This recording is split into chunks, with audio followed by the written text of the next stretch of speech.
el tema de hoy es identificación de microalgas, básicamente para la industria de acuicultura, usando inteligencia artificial. Esto se trata de un pre-lanzamiento, un producto que tenemos realmente desde hace algunos meses. Hemos estado entrenándolo, puliéndolo con ayudas de expertos en el área, así que hemos estado teniendo muy buenos resultados en campo y creo que ya es momento de darle cierta visibilidad. Entonces, bueno, algas es el tema que nos atañe, microalgas, para distinguirlas un poco más. Y bueno, las microalgas en la industria acuícola tienen sus pros y sus contras.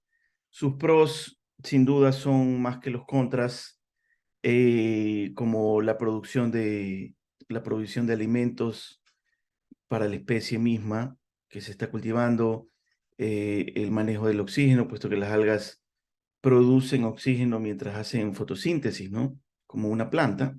En esencia son esos, también tienen cloroplastos, al igual que una planta. El control de patógenos también, al residir en este ecosistema, pues el simple hecho de competir con otros patógenos hace que sea una suerte de control biológico para otras especies en la piscina.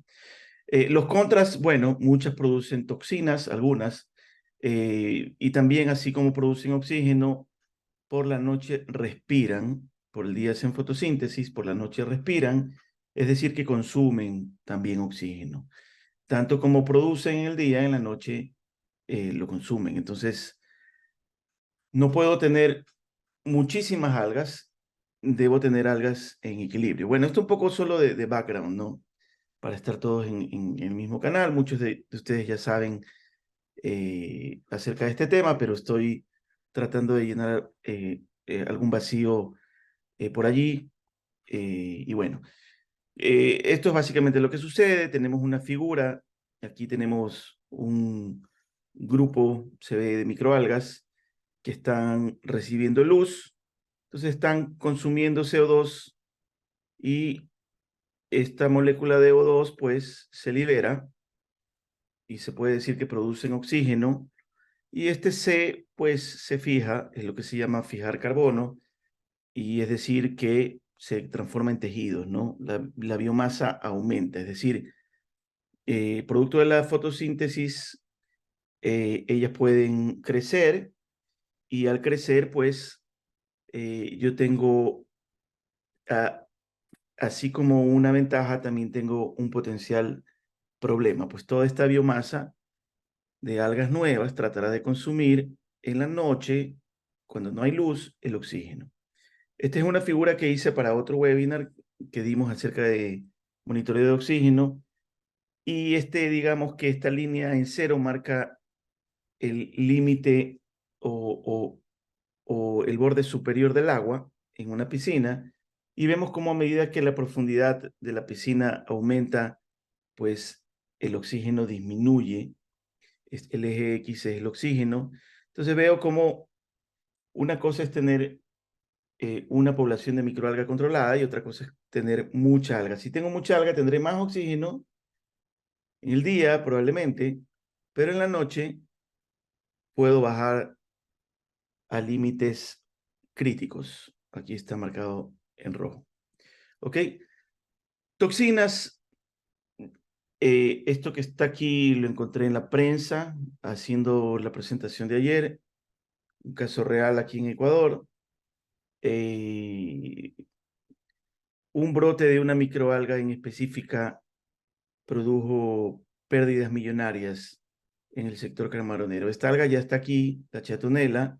De hecho, ya la hemos identificado con la herramienta que les voy a mostrar en algunas piscinas. Entonces es peligroso, es peligrosísimo, y la idea es detectar un brote a tiempo, ¿no? Tóxicas tanto para el consumidor como para el camarón en sí. Para el consumidor, bueno, algunas, esto es un tipo de dinoflagelado, si no me equivoco, produce diarrea. A veces cuando nosotros decimos, oh, me comí unas conchas y me cayeron mal, no, no es la concha lo que cayó mal, muchas veces, no necesariamente siempre, pero muchas veces la concha es una filtradora de agua y lo que ella tiene en su interior son microalgas que ha filtrado. Y cuando yo me como la concha y no está bien lavada, lo que me cae mal son las microalgas que me comí. Entonces, le echamos la culpa a la concha, por lo general, o al molusco o lo que sea, pero a veces esa intoxicación, su origen está en las microalgas. También, bueno, hay otros tipos de intoxicaciones, hay otras perjudiciales para el camarón, ya hablamos de la chatonela, daño de tejido, mortalidad. Cianobacteria también es perjudicial, digamos que si su población es grande o más allá de cierto límite, le da al camarón un sabor a choclo, a elote, a maíz, dependiendo de la región o el país de donde nos visiten. Pero ese sabor le quita valor en el mercado del producto. Bueno, bloom de algas, cuando están en demasía, pues produce hipoxia, falta de oxígeno. Cianobacterias en demasía, también estrés degenerativo. Y también otras especies. Yo aquí he pegado un par, podemos compartir las diapositivas luego. He compartido un par de tablas o artículos que he encontrado en Internet, donde se describe algunas de las biotoxinas o, y daños de tejidos que producen ciertas especies, como esta, por ejemplo, Gymnodimium, que es básicamente un dinoflagelado. Cuando tengo muchas algas, aquí vemos una exageración, obviamente, este propio film que producen las algas las perjudica a ellas y a las especies del estanque, produciendo en resumen que la luz no pueda entrar al agua. Y al producirse esto, pues las algas que están en la columna de agua no reciben luz y no pueden hacer fotosíntesis. Eventualmente el oxígeno baja y no solo muere el alga, sino que muere todo. Entonces, si yo tengo esto o tengo lechuguín en demasía, pues lo que pasa usualmente es que yo después veo a los primeros perjudicados, que son los peces, si hubiese tilapia, por ejemplo, flotando en la piscina, eso es síntoma de que todo va hacia una catástrofe, ¿no? Aquí muestro una curva donde se muestra la diferencia evidente entre los niveles de oxígeno antes del bloom de algas y ya inmediatamente después del bloom, ya pues todo esto hace lo que se llama comúnmente crash, ¿no? Bueno, aquí estamos ante el reto entonces de identificarlas para clasificarlas. El primer reto con el que nos topamos es la diversidad. Hay miles de miles y aún así, aún si identificamos todas, una misma especie puede verse de varias formas dependiendo si está de lado, si está de frente, puede lucir completamente diferente. Por ejemplo, una Thalassiosira puede lucir como un rectángulo si está de lado, pero si está de frente puede lucir como un disco. Entonces, ese es el caso más simple. Entonces, aparte, tenemos casos como muchas especies que, pues, en el ser humano, uno cuando es niño difiere de uno cuando es adulto, básicamente en tamaño, pero en las algas es totalmente diferente.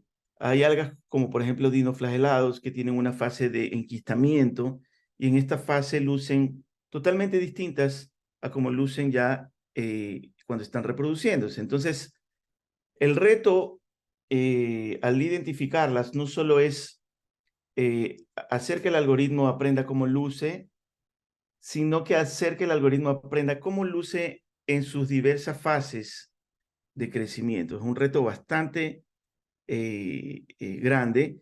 Y si a esto le sumamos la clasificación cambiante, se ha clasificado o se ha agrupado en familias, grupos, clases, las microalgas desde hace muchísimo tiempo, siglos, y actualmente con el advenimiento de técnicas de ADN, pues se está refinando todo lo que es clasificación. Es decir, eso también es un reto para nosotros porque constantemente tenemos que estar revisando nombres, pero hemos decantado por una solución razonable, que es tratar de usar los nombres que les da la industria. Si ustedes conocen a una especie, por ejemplo, diatomea, como diatomea, pues trataremos de llamarla así en lugar de los nombres nuevos eh, que se están usando. Pero si vemos que el nombre nuevo es un nombre de peso pertinente que está haciendo eco en la sociedad, entonces usaremos ese. Básicamente es como hacer un diccionario, ¿no?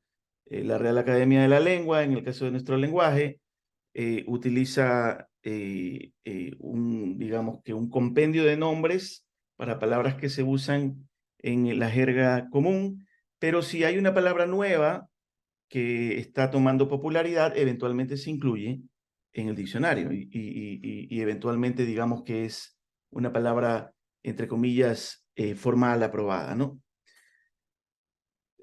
¿Qué hemos encontrado en campo? La clasificación manual no es eficaz y es un peligro porque no permite hacer seguimiento. Es decir, si yo quiero revisar la clasificación del mes pasado de la piscina 3, me estoy inventando, no tengo cómo hacerlo porque todo quedó en la cabeza y el ojo del laboratorista. Que el laboratorista tiene una misión bastante difícil porque tiene que identificar todos los días varias muestras de microalgas, al menos en camaroneras grandes, y tiene que anotar, así como lo oyen, anotar a mano. Entonces, el error humano, como en cualquier área, se da, se da en la industria, como se da en un laboratorio de análisis médicos para humanos también, y en todos estos campos se ha tratado de migrar hacia la automatización.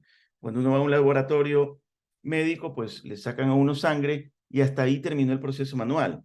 De ahí todo el proceso se automatiza. ¿Para qué? Para evitar cualquier error posible humano. A veces no se conocen especies nuevas por parte del personal, es muy difícil, como les digo, y no se conocen especies potencialmente peligrosas. Es difícil, por ejemplo, en un país como Ecuador, donde históricamente han habido ciertas especies, de repente una especie nueva, esto de la chetonela creo que sorprendió a más de uno, entonces llama la atención porque no la hemos tenido, no es parte del conocimiento que normalmente se cultiva. Entonces, es muy difícil pedir a un laboratorista que esté actualizado hasta el día de hoy, porque a veces no se sabe qué especie puede invadirnos, producto, bueno, se ha sospechado incluso de la actividad del puerto, que barcos de otros lugares arrastran las especies, etcétera, ¿no? No se analizan tendencias tampoco, al no haber data histórica, no hay curvas, no hay tendencias, no se correlaciona con data de parámetros, no se sabe cómo la población de tal o cual especie se relaciona con el oxígeno disuelto, se relaciona, por ejemplo, con el cambio de temperatura de temporada o en caso de el fenómeno del niño que estamos viviendo, pues cómo se relaciona esto, no se puede predecir. Entonces, esos son los potenciales problemas. ¿Cómo funciona nuestra solución? Pues básicamente es inteligencia artificial, lo que se llama una red neuronal eh, convolucional. Nosotros alimentamos todos los píxeles de una fotografía a un algoritmo. Este algoritmo tiene varias capas que son solo algoritmos, nada más son solo, digamos que puntos de cálculo, no es que existe algún hardware especializado que luzca así. Y al final él nos da un nombre de especie. Este nombre de especie pues se comprueba y en caso de que se compruebe en el periodo de entrenamiento que es correcto, pues se valida. Entonces nosotros hacemos todo este proceso muchas veces con miles de fotos. eh, mientras más cantidad de fotos, mejor, y mientras más calidad de entrenamiento, mejor, hasta obtener un resultado mayor al 90% de efectividad. Tenemos aproximadamente 100 especies en el catálogo. Esto que he puesto aquí es solo un screenshot de algunas. Tenemos la posibilidad de detectar fotos borrosas con objetivo incorrecto. Ya vamos a ver. Nosotros recomendamos un objetivo, vamos a ver ya mismo, de 20x, que no es muy común, pero se consigue por muy bajo precio. Y a veces, si es que yo coloco un objetivo de 10, que es más común, o si coloco un objetivo de 40, que es más común, pues el algoritmo se puede dar cuenta de eso. También se puede dar cuenta de iluminación incorrecta. Y bueno, como les comenté, el proceso de etiquetamiento validado por expertos, resultados con más del 90% de precisión. Este es el equipo de laboratorio, el equipo mínimo, es muy asequible. Esto lo encontramos en cualquier proveedor del laboratorio, incluso en Amazon. Es un microscopio con una cámara de mínimo 5 megapíxeles y un objetivo de 20x, como les conté, que es muy importante que sea plan, o sea, planar, plan, y sea acromático. Eso es lo único que pedimos. Esto ronda entre los 60 y los $200, así que no es en absoluto ninguna fortuna. De hecho, yo lo tengo acá atrás. Voy a tratar de poner mi cámara. No sé si se puede distinguir. Aquí está la cámara y aquí está el microscopio. Y esto que ven aquí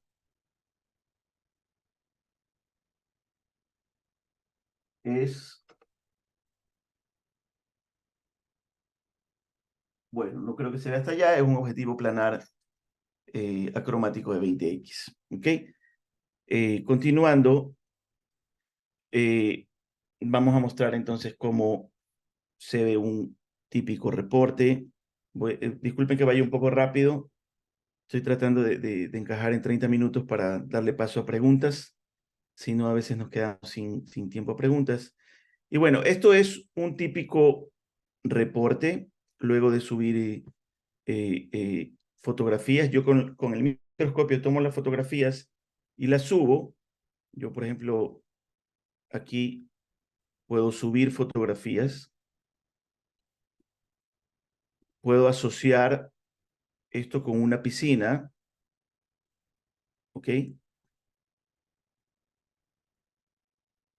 Y entonces este reporte, perdón, me salí del software, ok. Ok, este reporte de aquí lo he asociado con una piscina.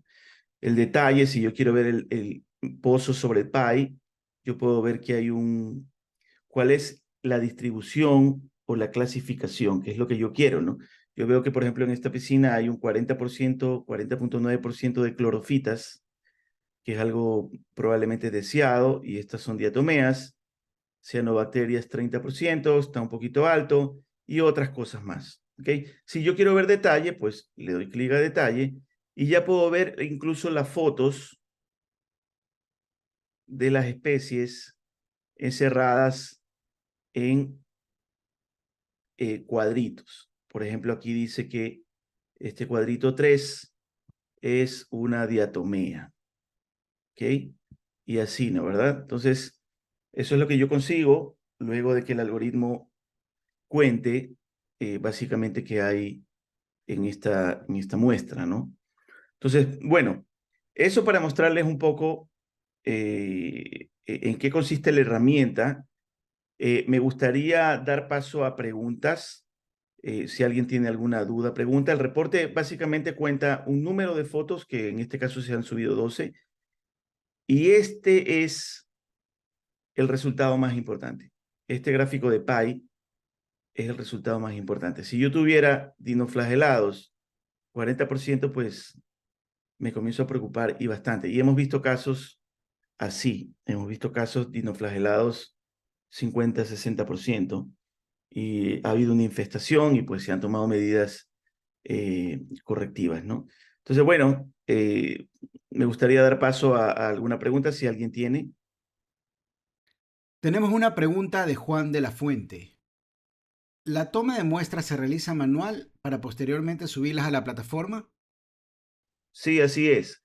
El protocolo es, se toma una muestra de agua, eh, se deja reposar durante 30 minutos y luego se pone una gota desnuda, sin cubre objetos, en el portaobjetos. Luego se toma una foto o varias, se pueden tomar de diferentes regiones de la gota, incluso 10, 20, 30, pueden ser hasta 30 fotos, que es el límite que soporta cada análisis. Esto que estamos viendo es un análisis y se suben. Y segundos después, pues tenemos los resultados. Es muy importante, ya ahí depende de cuáles sean las políticas de la camaronera o de la piscina de acuacultura.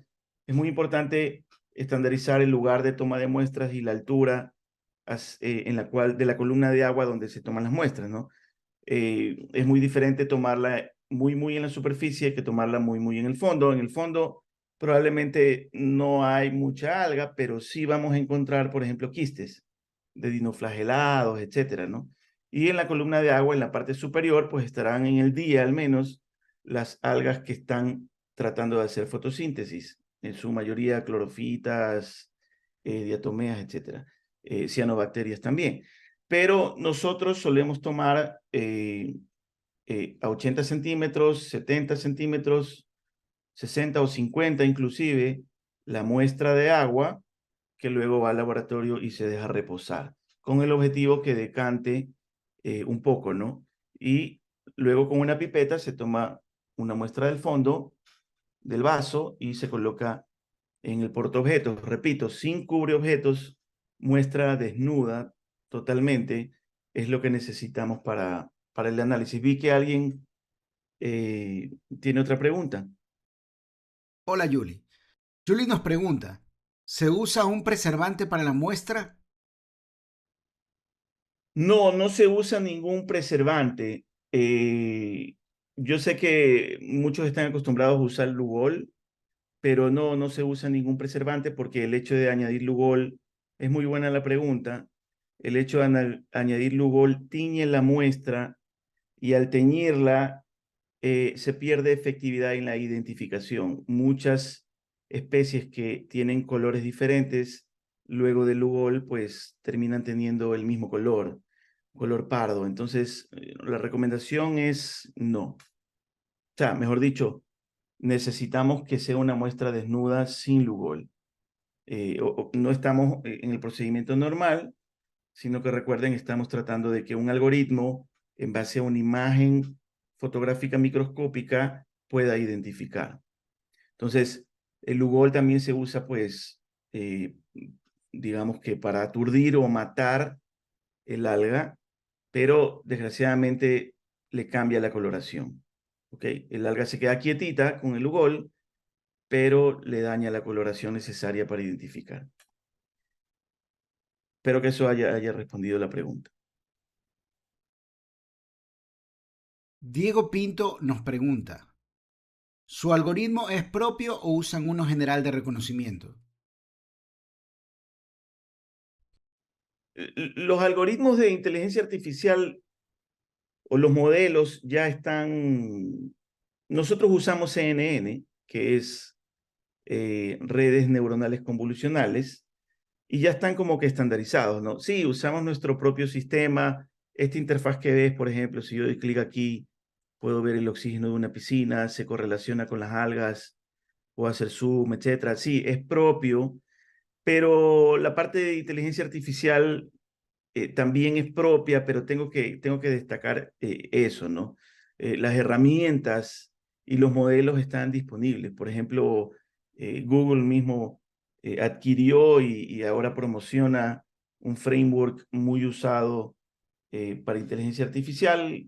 eh, Amazon, eh, eh, Facebook, todos han lanzado algo similar, las empresas grandes me refiero, ¿no? Y aparte hay mucho software de la comunidad open source que se encarga de entrenar modelos, ¿no? La parte de, de inteligencia artificial en cuanto a reconocimiento de las imágenes es algo que ya tiene muchos años en el mercado. El arte, al construir estas soluciones, está en refinar, en entrenar. Tenemos miles de muestras, en tomar esas muestras, en ir entrenando, en saber qué especie es cuál y en ir diciéndole al algoritmo qué es qué. Es decir, cuando veas esto es esto y cuando veas esto de acá, a lo mejor no, es una foto de alguien se le subió. Hemos tenido casos de clientes que sin querer eh, suben una foto que no tiene nada que ver, ¿no? Suben una foto de una bicicleta, por ejemplo. Entonces el algoritmo les dice, no, esta es una foto de una bicicleta, no es una foto de una microalga, pero son, bueno, ya les he contado lo que usamos, son algoritmos conocidos, sí, hay bastante, mejor dicho, de ciencia e ingeniería en los detalles, pero a fin de cuentas usamos eh, redes neuronales convolucionales, que es lo que estamos usando detrás de esto. Por mi parte, bueno, esta presentación se va a subir, van a tenerla disponible en YouTube, supongo. Paul sabe más detalles y la presentación también como tal, aparte del video de YouTube, va a estar disponible para descarga y yo a las órdenes, como siempre, un gusto, un gustazo haber estado aquí, haber podido compartir y haber respondido las preguntas. Si alguien tiene alguna pregunta posterior y pues seguro Paul pondrá los canales pertinentes de comunicación para responderla y encantados de servir. Muchísimas gracias Edgar por preparar este contenido. Llevamos ya 4 webinars relacionados con IoT en acuicultura y esperamos seguir realizando nuevas sesiones. Muchas gracias a todos por asistir y nos vemos en el próximo webinar. Saludos.